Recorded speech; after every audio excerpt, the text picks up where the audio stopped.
everybody. Today you're with me, Rena Sullivan, on the MYC Talk Show, and here I am with Miss Christy McGillivray, and she's going to introduce herself. Hello, Vina. My name's Christy. I am the STEM Education Coordinator with the Farmington Hills Nature Center, and I work here at the Nature Center on STEM programming in partnership with Farmington Public Schools and other community groups. That's really cool. So what does STEM stand for? Like, what is it? STEM stands for Science, Technology, Engineering, and Math. And it's a specific problem-solving, hands-on approach to education in those fields. Oh, that's cool. So, like, what's the significance of it? In our current global knowledge economy, STEM fields in particular are in high demand. Here at the Nature Center, we come from the perspective that most of our environmental problems are actually a result of faulty engineering. So we want to encourage folks to look for solutions to environmental problems and issues through the STEM fields. How can students get involved in STEM? Well, we run programs here through the Nature Center, so students are more than welcome to come and get involved with our STEM leadership experience in the summer. We are also going to be running a program called Microscope Mission this winter, where we're specifically going to be using some of the new microscopes that we've purchased. We are also going to be running a science fiction book club in partnership with Farmington Public Libraries that we're really excited about. And we have our regular programs that are on offer for any students and teachers during the school year that might want to sign up for an extracurricular day at the Nature Center, or for me to go into the classroom and run a hands-on program. That's cool. So you talked about the STEM leadership experience. So what was that? That was a 2-week program that we did this summer. You participated. It was really great.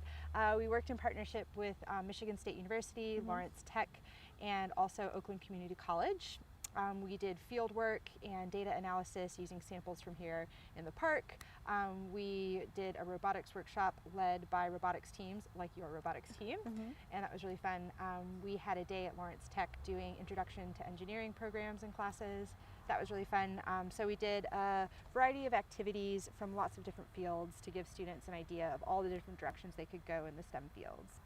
So how is all the STEM programming that you're doing funded? We are funded through the Bosch Community Fund, and it is a part of a larger project in the cities of Farmington Hills and Farmington to participate in the Greater Farmington Energy Prize. So our funding is a part of efforts to reduce the overall energy use in the cities, and we are really grateful for the support. Cool. How has the gender gap changed in STEM? That's a tricky question, Vina. So obviously there is a gender gap. We do tend to see more boys than girls involved in STEM, and you know, at higher levels we see more men than women involved in the STEM fields.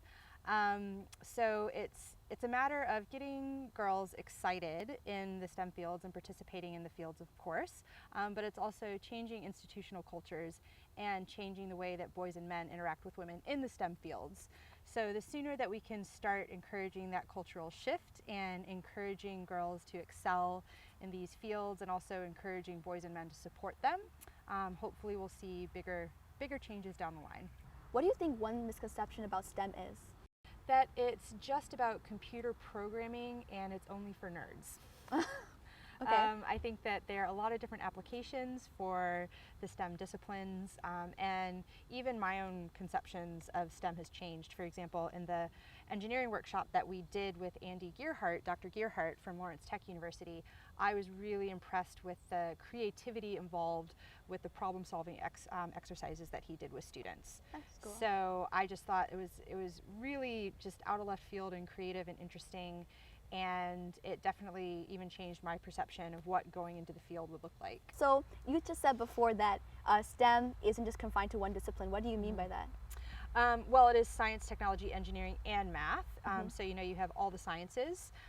You have folks that do what in academia is called blue sky research, which is research that doesn't necessarily have an immediate application in industry. It's more theoretical and conceptual. Technology, that obviously refers to the application of anything that helps us actually move forward in engineering and science and things like that. Engineering is the actual mechanics of how you can make things work.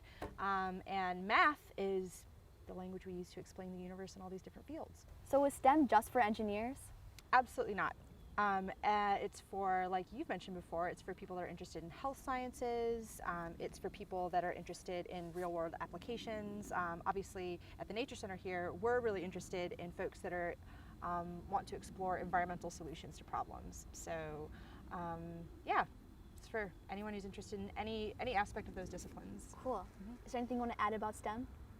I would encourage folks who are intimidated by the math component of it, because that's something that I often hear, to give it a go. And they might even find that the math aspects are easier to understand because you're actually applying in a hands-on project math concepts. So it's not quite as difficult as people think, and there are lots of opportunities and different ways to get involved.